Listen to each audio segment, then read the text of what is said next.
here in Strasbourg in the European Parliament building tonight, where today, by 241 votes to 65, the Parliament decided in its monthly big plenary meeting, it's going to be in session here for 4 days, that they will not have a debate about the situation in Catalonia. So the most important issue facing European politics, and it's just too awkward for this travelling circus to even discuss. They'd rather bury it under the carpet and pretend it's not happening. Meanwhile, back at home, well, Boris Johnson is very good at making news, and sometimes it's for very good and very jolly things. Other times it's for supposed gaffes, and over the years we've heard Boris having to apologise to the people of Liverpool and Turkish premiers and all sorts of people. But this situation is perhaps a little bit more serious in many ways than anything that has come before. The story, if you don't remember it, is that Nazanin Zaghari-Ratcliffe, a 38-year-old, married to a British man, born and bred herself in Iran, was, in April of last year, arrested at Tehran airport as she was coming home with a young daughter. She'd been to visit her parents. She was accused of plotting to overthrow the country's regime, and she was given 5 years in prison. And there's been quite a big lobby saying, you know, something ought to be done. Well, Boris Johnson, our Foreign Secretary, a couple of weeks ago, appeared before the Foreign Affairs Select Committee, and he was asked about Mrs. Ratcliffe, and this is what he said. I have raised this case many times now with Javad Zarif and my Iranian counterpart. When you look at what Nazanin Zaghari-Ratcliffe was doing, it's just, you know, she was simply teaching people journalism, as I understand it. At the very limit, she was, and I hope that a way forward can be found. I must say I find it deeply depressing. I think it's totally contrary to the interests of the Iranian people for this to continue.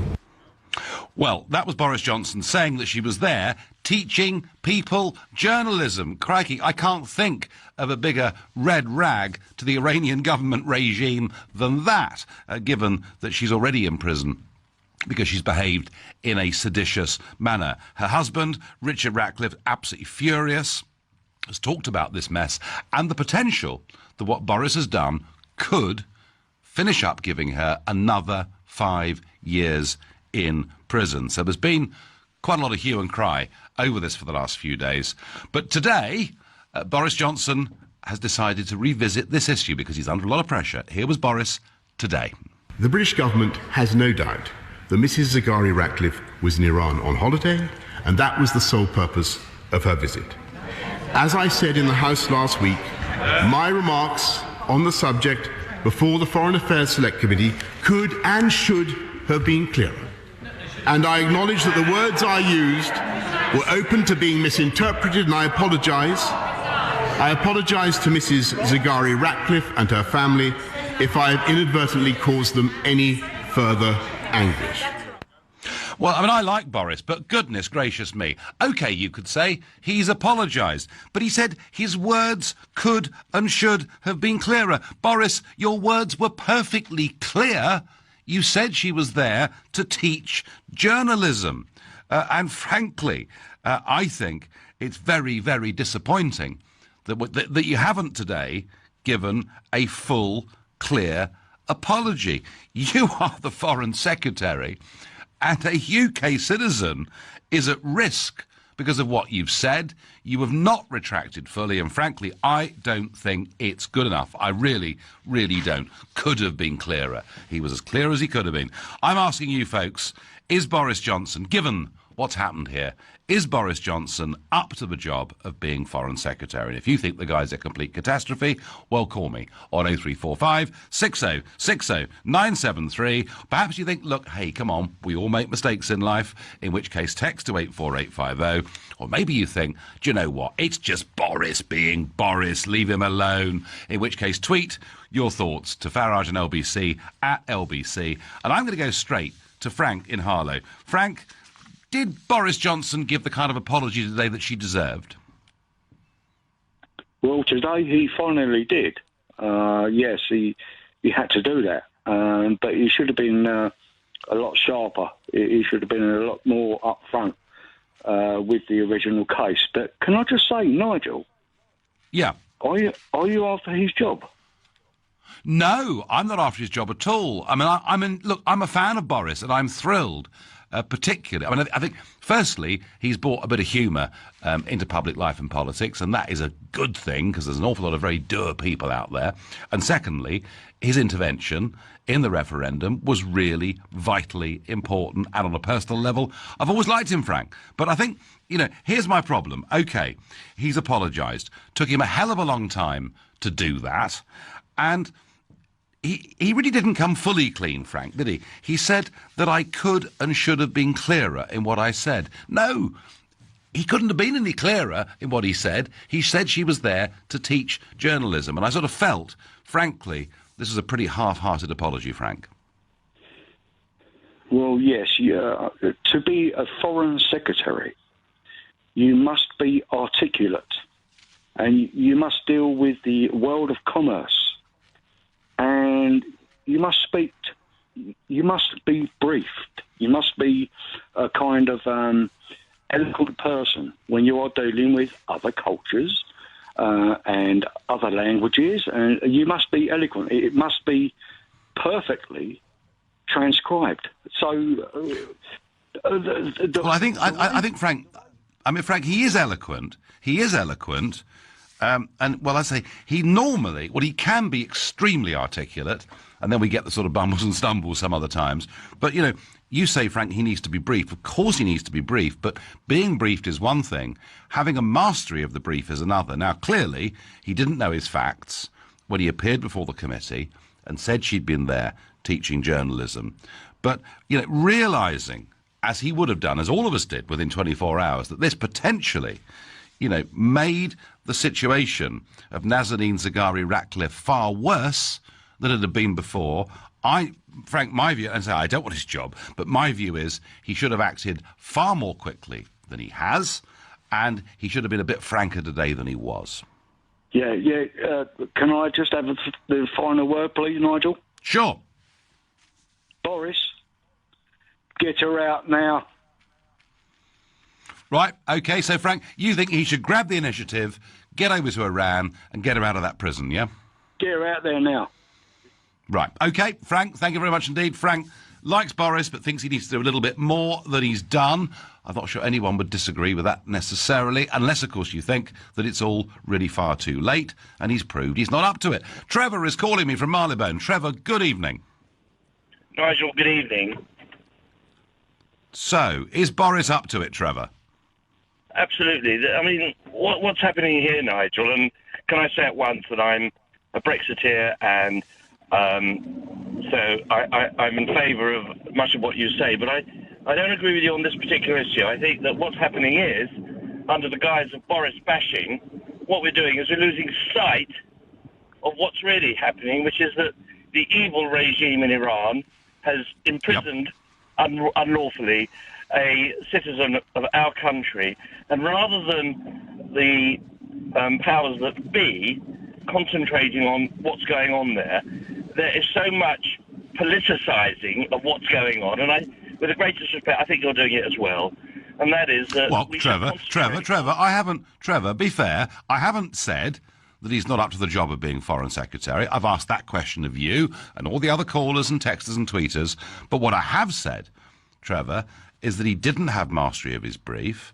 What I would add, when you talk about this regime, this bad regime, and a British citizen's life, and liberty being seriously threatened, he should have been more sensitive. But, Trevor, my beef with him isn't... Because I think, you have to apologise sometimes in life. If you've got something horribly wrong and it's really, really going to potentially damage someone, it took him too long, Trevor, and today he just wasn't frank enough.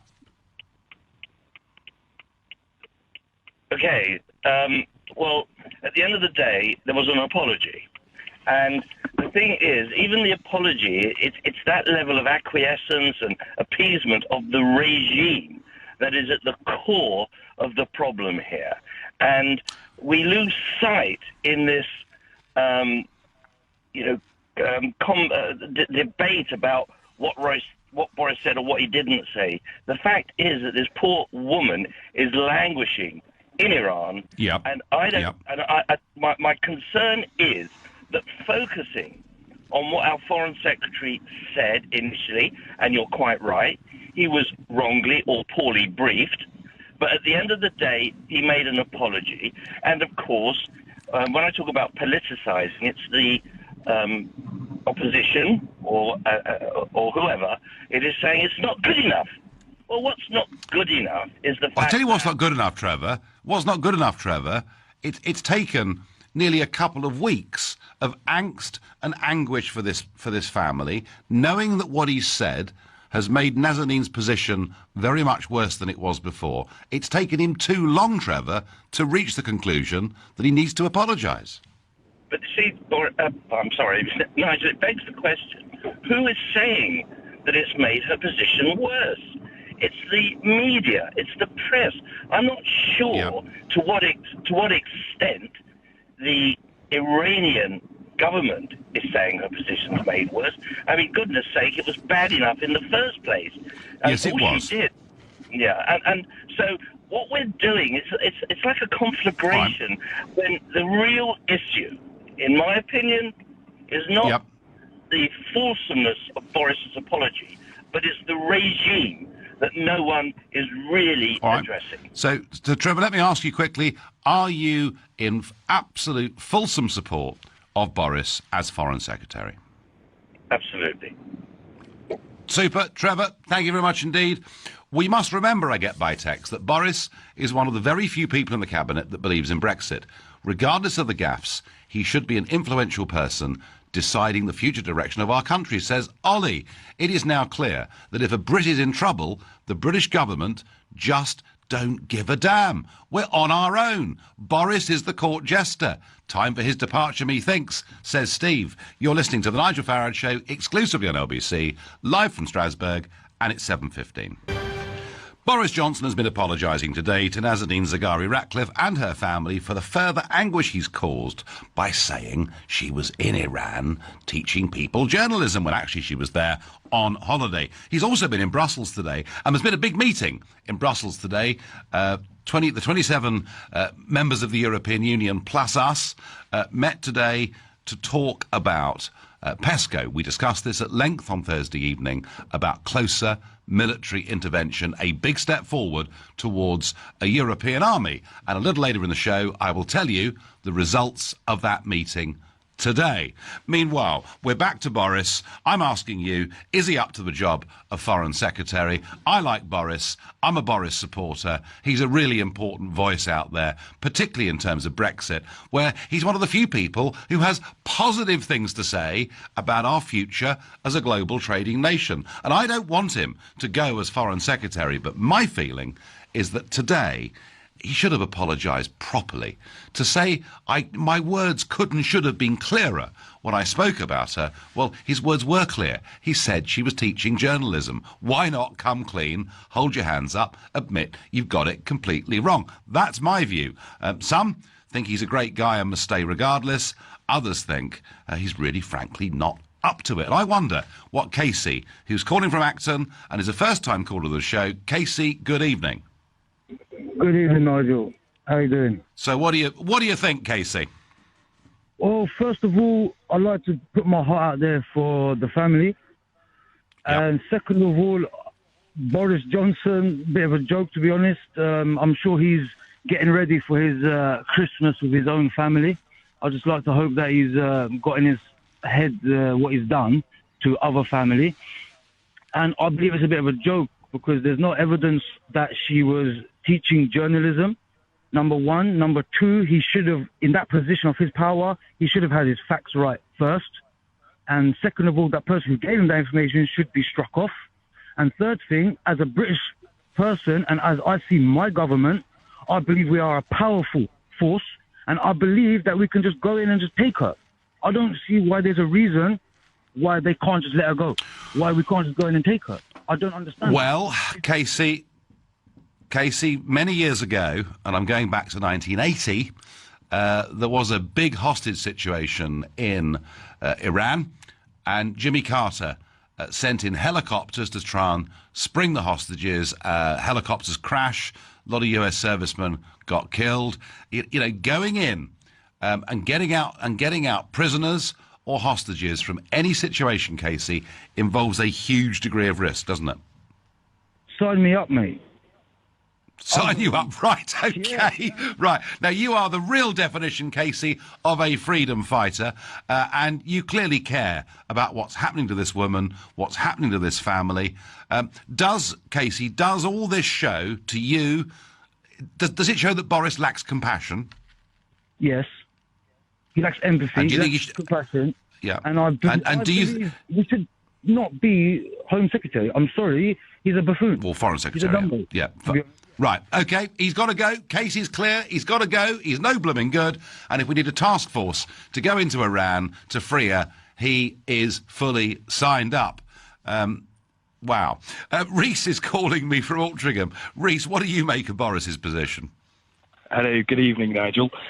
Good evening. I would firstly like to say that I think actually what he has done is extremely commendable, because I think for far too long in politics we see when politicians make mistakes, they don't come forward, they don't apologise for it, and he clearly has made a mistake. But he has come forward, he's apologised for that mistake, and I actually thought it was a rather fulsome apology. Did you? So you, I mean, Rhys, let me just, push you a little bit on that. He said that his previous remarks to the committee could and should have been clearer. Surely, Rhys, a fulsome apology would have been, what I said was completely and totally wrong. Well, I think really when you start overanalyzing it like that, he has apologised, he has said sorry, and I think really what's important here is that we don't start deflecting the blame, we don't start directing the blame at the Foreign Secretary. What we, I think, really need to recognise is that... No, come on, Rhys. Rhys. How can we not? How can we not? It was him that used the phrase training journalists in the first place, wasn't it? Mm-hmm. Yeah, and I totally accept that. He got it wrong, as I've said. He got it wrong, and he apologised for that.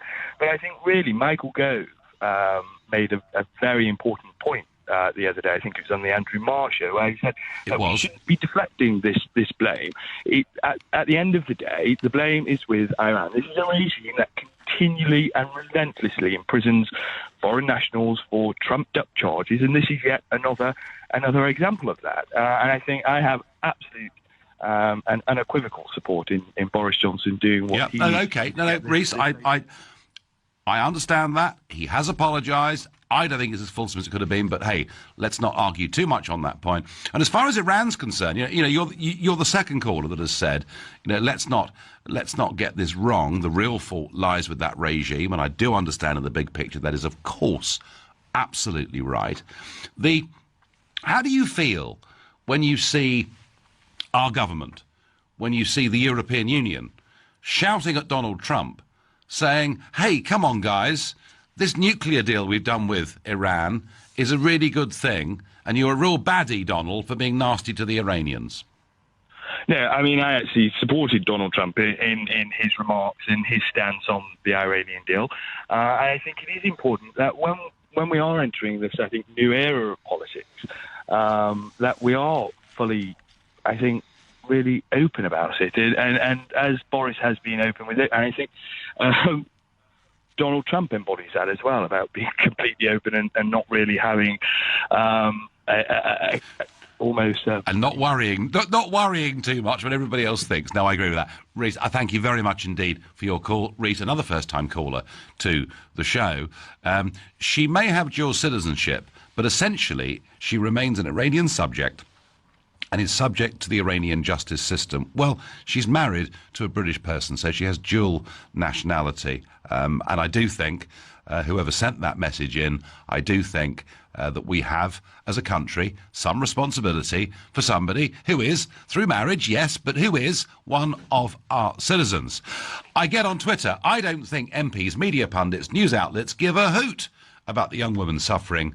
They just want to score points against Boris, says Arto. Well, I tell you what, Casey, who was on this show a few minutes ago, cared so much about her suffering, he's prepared to hop in a helicopter and go and free her. Connor is calling me from Walsall. Connor, good evening. Hello, Nigel. Hello. So, has Boris made a colossal mess of this, or did he today put it right? I don't think he did put it right, because it's not like he made a mistake. He knew what he was saying. He said journalism. He didn't sort of stutter and, say the wrong word. It was clear.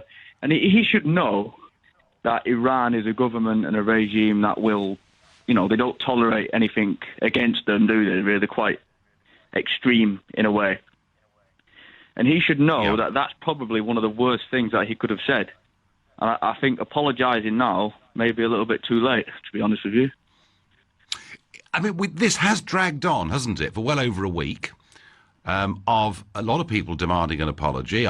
Jeremy Corbyn actually demanding that he was gotten rid of as Foreign Secretary. It has taken him quite a long time, Connor, to get to this point, hasn't it? It has, but I think he probably realises what he did, and probably he's a Foreign Secretary. He should know better. He should have some common sense, really, when it comes to extreme sort of regimes. But, I think he knows... But you know what? We all make... But Connor, playing devil's advocate here, I mean, we all do make mistakes in life, don't we? We all say things that, oh, gosh, I wish I hadn't said that. Yeah, we do, but, I mean, it's not like you said the wrong thing in the pub or something, because he said something that he's potentially, I should say, going to get someone longer in prison. And is it 5 years? 5 years, I think it is. That's what it's rumoured to be. I mean, no one quite knows the truth about it. But so Connor, you're not happy with him as Foreign Secretary, no? I do like him as Foreign Secretary, believe it or not. I just think there's one thing that he's done wrong, and I think he should realise that, and hopefully he doesn't do it again. Okay, fair dues, Connor. Boris mustn't do it again. Nigel, Boris has apologised, and if he does anything like it again, he should go. So someone there agreeing with Connor. Lots of MPs still have jobs that have made many blunders and given many lies, says Kathy. I wouldn't be comfortable ignoring the Boris phrase, as I understand it. He was qualifying his statement as if to say, I could be wrong. He was clearly trying to help. Given this, I think the apology was more than adequate, says Lee in Dulwich. Richard in High Wycombe, another new caller to the show. Richard, was his apology good enough? Is he the right man to be our Foreign Secretary? Nigel, good evening. No, he's not. Good evening. I have been, over the years, a great fan of Boris. Yep. I know he has his shortcomings, but I was a great fan until recently. And what he has done, as far as I'm concerned, is inexcusable. I don't believe he's fit for purpose as Foreign Secretary, let alone any other high position of state. And I'm afraid I've lost faith in him. So there is talk, Richard, that if Mrs. May goes, and goodness me, every week that goes by, her position, it seems to me, gets rather weaker. You don't see Boris as being the right man to tilt for the top job, then? No, absolutely not. There was a time when I did, but not now. Yeah. And what's the one thing, Richard, that's made you lose faith? His complete, his ineptitude ineptitude in holding this very, very high office of state. Okay. No, Richard, thank you. Ineptitude, says Richard. Not good enough to be Foreign Secretary. Certainly not good enough to be PM, in the view of Richard from High Wycombe. You're listening to The Nigel Farage Show. It's 7:30. I'm asking you whether Boris's apology today was fulsome enough and whether he really is up to being Foreign Secretary, having made such a howler as saying that Nazanin was working as a foreign journalist when actually she was there on holiday.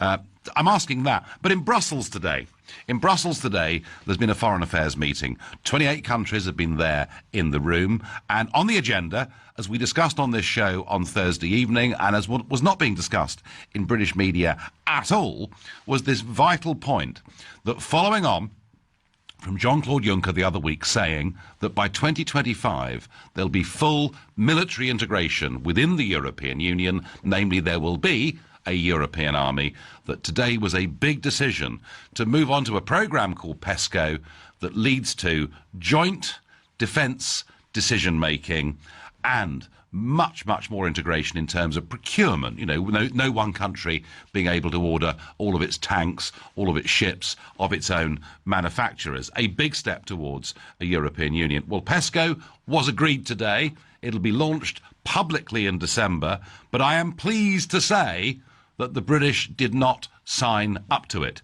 nor did the government of Ireland, nor did Denmark, as we speculated on Thursday, and nor did Malta.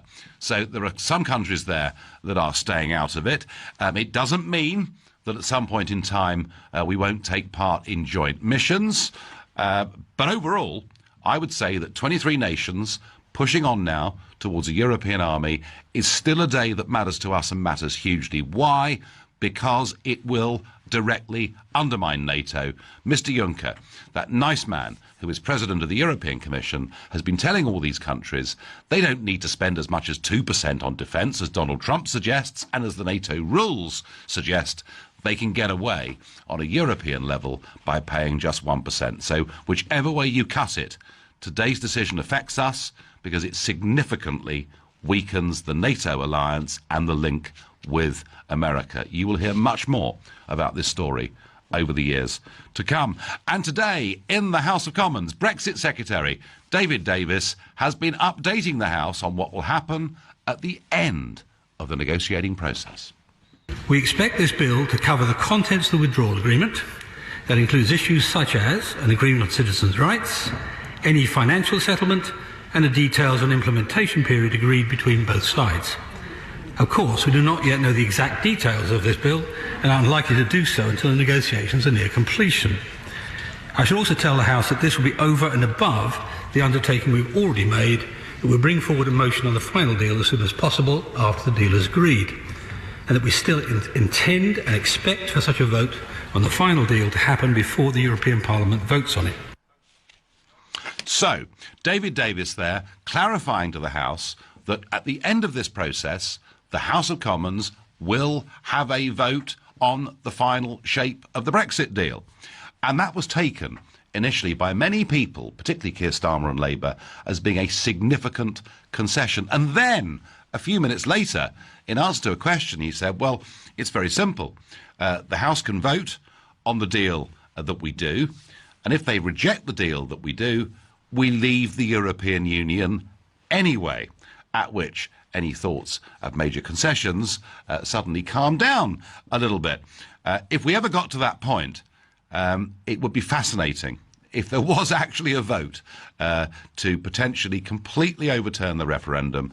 How it would go, well, I have to tell you, it would be very nip and tuck indeed. There would be Conservatives, and one can think of the Ken Clarks, the Anna Soubries, people like this, who would do anything they can to keep us in the European Union. But don't forget, there are people like Frank Field, Kate Hoey in the Labour Party who feel that Brexit absolutely should happen. It would, if it came to it, be very, very tight. And as for any deal of any kind, of course, don't forget that ultimately it will come here to Strasbourg, where after years of work, the European Parliament could veto the whole thing anyway.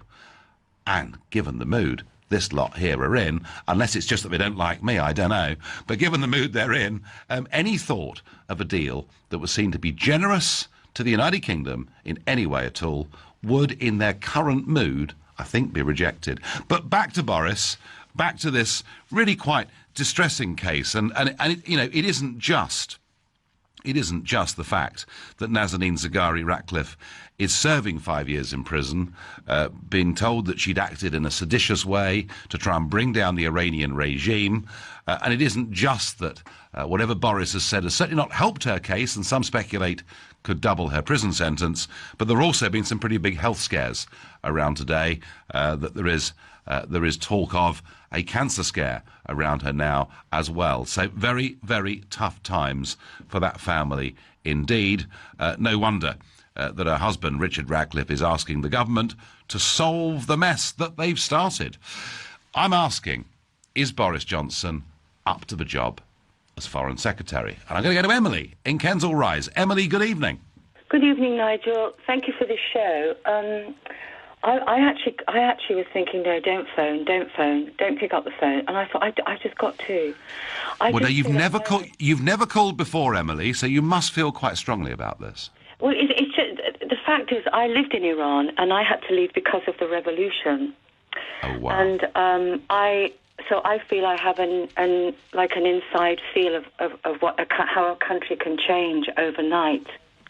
Yeah. And even though when I was there, it was full of secret police, so it's very difficult. You couldn't really go and have a political conversation in a public arena. You just couldn't do that. And I should imagine it's probably even worse now. I don't know. But I like the Iranian people. However, on that note, you don't mess with these countries. These countries, they must look at us like we're crazy. No, that's not even the right word. I actually find it quite scary what's happening right now. I find the whole thing that even if she was doing what Boris said she was doing, what are you doing saying that to a country like that takes everything very, very seriously? So it's a grave error from Boris, yeah? Iranian citizen. She is Iranian. And really, it will fall heavier on her. Yes. So Emily, given the sensitivities, and by the way, you talked about the Iranian people and liking them, and I think I'm right in saying that they are the best educated people in that part of the world by some margin. And whenever I meet Iranian people, I did business before. I worked with Iranian people. Always found them incredibly charming. But given this regime, do you think Boris has made a mistake too far, Emily? Do you know what? I can't even answer that question because I find it so foreign to my mouth that we're actually even having this conversation. That's how scared I am for her. Yes. Yeah. Yeah. And Emily. And Emily, asking you, and a lot of callers, Emily, like you, expressing genuine concern about her situation. And as I said a moment ago, equally there's a bit of a health scare there now as well, which just worsens things for her and for the family. And Emily, having lived in Iran and seen what happened to it, how do you feel when the European Union and Obama, as it was so desperate to try and do a deal with Iran, and when Trump says, don't trust them? Which side of the fence are you on that? In a way, I don't really want to get involved in that, quite frankly, because at the moment I only rank, because you'd never get me off the line, really, to be honest with you. I could sit next to you and parlay all night long about every subject that ever comes up on LBC. I've actually experienced on some level or another. But, for me personally, I pray to God that the world finds its sense and stands up and stops all this insanity that's happening globally, and starts and that we all. To me, I tell you what the world is like right now. I think in the 50s they did some science fiction comic books where they almost predicted what is happening now. And we're living, and I feel we're living in that world now. And it's just time to rewrite the books. Rewrite the books, start again. Emily from Kensal Rise, new caller to the show, somebody who lived in Iran. Thank you very much for the call. One thing that is for certain about Iran today is that LBC would not be able to exist and broadcast there. Not a chance, because they haven't got free speech, which we have, which whether you like this show or don't, is great, because you can come on and agree. But equally, you can come on and have a go at me if you want to. You're listening to The Nigel Farage Show, exclusively on LBC, live from Strasbourg. It's 7:45. So Boris Johnson, the Foreign Secretary, says that Nazanin Zaghari-Ratcliffe is in Iran, was in Iran, teaching people journalism. Then the story changes. No, actually, she was there on holiday. Either way, the woman is serving a 5-year sentence in some horrific Iranian jail. Boris did today, after a break of nearly 2 weeks, give an apology. I felt it wasn't particularly fulsome, particularly when he said he should have been clearer in his words. He was perfectly clear in his words. They were just simply, if you believe what he said today, they were wrong. And I'm asking, is he up to being the Foreign Secretary? In Boris, we have a highly intelligent, multilingual Foreign Secretary. Did he mess up? Yes. Was the apology up to much? Not really. Has what he said made much difference to her fate? Probably not a chance. And for those of you that are interested, you can join me for an evening live at the Hippodrome on Wednesday, the 10th of January, in aid of Global Radio's Make Some Noise. There are just a few tickets left, and to look at tickets and prices, read the terms and conditions that are available, go to lbc.co.uk, Wednesday, 10th of January, in the Hippodrome in London. Benjamin is calling me from Ilford. Benjamin, are you satisfied with what Boris had to say today? Hi, Nigel. Not the least. First time caller to your show, not the least. I mean, Boris has got to go without a doubt. I mean, it doesn't take... Do you think he's got... Benjamin, just before you go, do you think he's got to go because of this issue, or do you see this in a broader context? In a broader context, it's been one thing after the other. I think it's got to the point where he's got to go. Otherwise, we don't know what he's going to do next. I mean, take his apology, for instance. That's not an apology. When you apologize for something, you're admitting that what you said was wrong or what you said wasn't true. But this is not what he's doing. He's actually saying, I'm sorry if what I said confused you guys or misled you guys. He's not even bold enough to say what he said wasn't true or was wrong. Well, Benjamin, I'm with you. Benjamin, this is exactly how I feel about this. You know, if you're going to... And he did use the word apologise, but if you're going to apologise, don't say I could and should have been clearer. It's not a matter of clarity, is it? He said that she was there teaching journalism as opposed to the line now that she was on holiday. It's very odd, isn't it? That's correct. So today he should have come out to say what I said about her teaching journalists was false. I was wrong on that. She was actually there on holiday. No point going around beating the bush, saying I could have been clearer and so on and so forth. Yes, and yes, I agree. I think the only reason why he's still in this position is just because the Prime Minister is probably considering the party first before anything else. That's it. Well, party unity. Also, Benjamin, I guess you could make an argument that Boris, being what he is at least a recognised figure around the world. Correct. But then again, if you're a recognised figure around the world, then we should expect better from you. You've got... Well, I think that's a very good answer to that question. Benjamin from Ilford, first-time caller, call again, loved every second of it. I get on Twitter, I think the Whitehall Ramona Mandarins set a trap for him to scupper his leadership plan. That's a bit conspiratorial. You're suggesting that he was briefed that she was there teaching journalism and said what he was briefed, only for them later to say that wasn't true. Don't know. Don't really buy into that, I have to say. No, I don't buy into it at all, actually. Phil from Boston is calling. Phil, good evening. Has Boris done enough today to keep his position safe as Foreign Secretary? Well, I don't know if he's done enough. For what your last comment has just said from that last email, that's exactly why I'm ringing. You see, he didn't just say... If you listen back to what he said about her teaching journalism, and then there was a phrase, from what I believe... He indicated there that he didn't know. He was reading. He was briefed. I tell you what, Phil. I'm going to stop you there. Let's replay it, shall we? And let's both listen to it. I have raised this case many times now with Javad Zarif and my Iranian counterpart.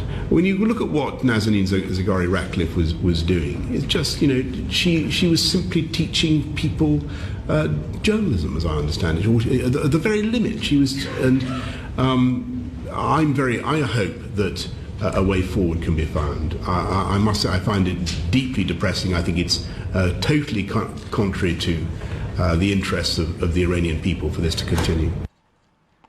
OK, Phil, you heard that. As I understand it's what he said, yeah? I understand it. That would indicate to me that he didn't know, but someone has briefed him, as I understand it. He is reading from his brief.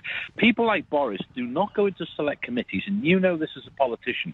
They are briefed. They have given a heads up before they appear before select committees of what they should and shouldn't say. Not everybody can carry everything that a foreign secretary has to carry around inside his head. So he relies on Whitehall. Whitehall is so fanatically pro-European that they are bit by bit knocking off all the Brexiteers out of the government. Priti Patel went. He's now being undermined. And I tell you now, Gove will go next. Well, Priti Patel I think she did make some mistakes, but there are some that think she was too pro-Israel. And that the Foreign Office have never quite taken that view. OK, Phil, I'm listening carefully to what you're saying, that, you know, he could have been briefed this, and that's why he could have used that form of words. But her parents live in Iran. She was there with her 3-year-old daughter for a couple of weeks. It doesn't kind of look like someone that was there teaching journalism, does it really? Well, no, it doesn't at all. It was there. She was taking her child to visit her parents in Iran. Yeah. And whatever has happened has happened. And I firmly believe that Whitehall is trying to all the Brexiteers. You think they've done him up like a kipper, don't you?